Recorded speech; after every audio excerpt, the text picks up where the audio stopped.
Hi friends इप्पటి వరకు day 4 వరకు మాట్లాడుకున్నాం. ఇప్పుడు వచ్చేసి డే 5 గురించి మాట్లాడబోతున్నాం. మెయిన్ గా వచ్చేసి డే 5 లో 35 రన్లు కొట్టాలి. ఇంగ్లాండ్ వచ్చేసి 4 వికెట్లు ఉన్నాయి.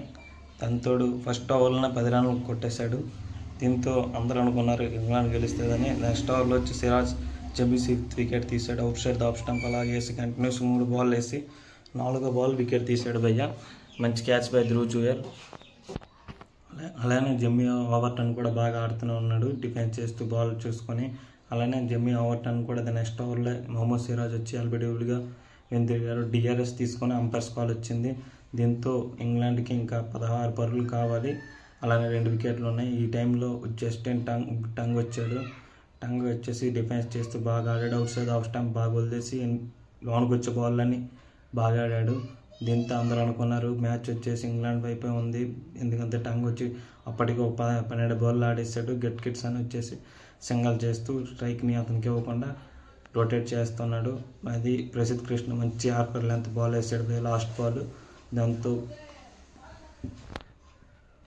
దాంతో టంగ్ వచ్చి బౌల్డ్గా వెనుదిరిగాడు. లాస్ట్ వికెట్కి క్రిస్ వోక్స్ వచ్చాడు. ఈ సిరీస్లో మ్యాక్సిమం అందరూ గాయపడిన మ్యాచ్ ఆడడానికి వచ్చారు. మ్యాక్సిమం రిషబ్ పంత్ వచ్చాడు, దాంతో మన క్రిస్ వోక్స్ వచ్చాడు. దీంతో చాలామంది ఈ మ్యాచ్కి ఇంపార్టెన్స్ టైంలో వచ్చారు బ్యాటింగ్ ఆడడానికి. క్రిస్ వోక్స్ కూడా బ్యాటింగ్ అంతా ఒక బాల్ కూడా స్ట్రైకర్ లాగలేదు కానీ రన్ చేసాడు నా స్ట్రైకర్లోన. దీంతో అతను స్పిరిట్ ఆఫ్ గేమ్ చూపించాడు. ఎలాగైనా మ్యాచ్ గెలాలి అనేసి నా స్ట్రైకర్లో ఉన్నాడు. దీంతో గిట్కిన్స్ అని వచ్చేసి ఒక 6 కొట్టాడు మొహమ్మద్ సిరాజ్ బౌలింగ్కి. అది ఆకాశ్దీప్ వచ్చేసి బౌండరీ ముందులో కాస్తున్నాడు కానీ క్యాచ్ బ్యాట్ చేయికి తేలి బౌండరీకి వెళ్ళిపోయింది. దీంతో 10 రన్లే కావాలి. చాలా టెన్షన్గా ఉంది. మ్యాచ్ చెవులు చూడకపోయినా మిస్ అయినట్టేనే మంచి ఛాన్స్. లార్డ్స్ కంటే ఈ మ్యాచ్ మంచి థ్రిల్లింగ్ ఎక్స్పీరియన్స్ ఇచ్చింది. స్టేడియంలో అయితే అందరు ఫ్యాన్స్ ఇండియా అని సపోర్ట్ చేశారు. ఫైనలీ అనుకున్నట్టు అయ్యింది. మొహమ్మద్ సిరాజ్ గిట్కిన్స్కి మంచి డెలివరీ వేసి డైరెక్ట్ డెలివరీ ఆఫ్ స్టంప్ ఎగిరిపోయింది. దీంతో ఇండియా వచ్చేసి సిరీస్ 2-2గా ఉంచారు.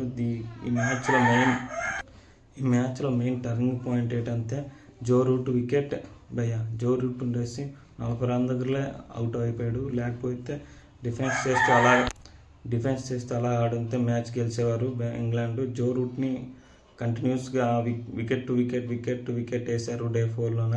దీంతో అతను అవుట్ సైడ్ ఆఫ్ స్టంప్ బాల్కి ఒట్టికి వెళ్ళాడు. దీంతో అవుట్ అవ్వగానే మ్యాచ్ అనేది ఒక రిధం మన వైపు వచ్చింది. నిన్న మ్యాచ్ అవ్వాల్సింది కానీ ఈరోజు డే మార్నింగ్ 1 అవర్లోనే అయిపోయింది.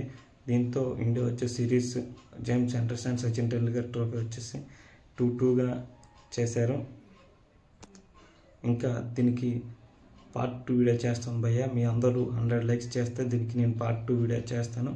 ఇప్పటివరకు మన ఛానల్ని సబ్స్క్రైబ్ చేసుకోకపోతే సబ్స్క్రైబ్ చేసుకోండి. అలాగే పక్కన బెల్ ఐకాన్ నొక్కండి. ఇంకెన్నో మంచి వీడియోస్తో మీ ముందుకు వస్తాను. ఈ సిరీస్ ఎలా అయిందనేసి మొత్తం కలిపేసి ఒక వీడియో చేయబోతున్నాను ఫ్రెండ్స్. మీరు పక్కా లైక్ చేయండి, మీరు నన్ను ఫాలో చేయండి. మనకు 50 సబ్స్క్రైబర్స్ అయినారు. ఇంకా చాలామంది సబ్స్క్రైబ్ చేసుకోవాలని చేస్తున్నాను. Thank you friends.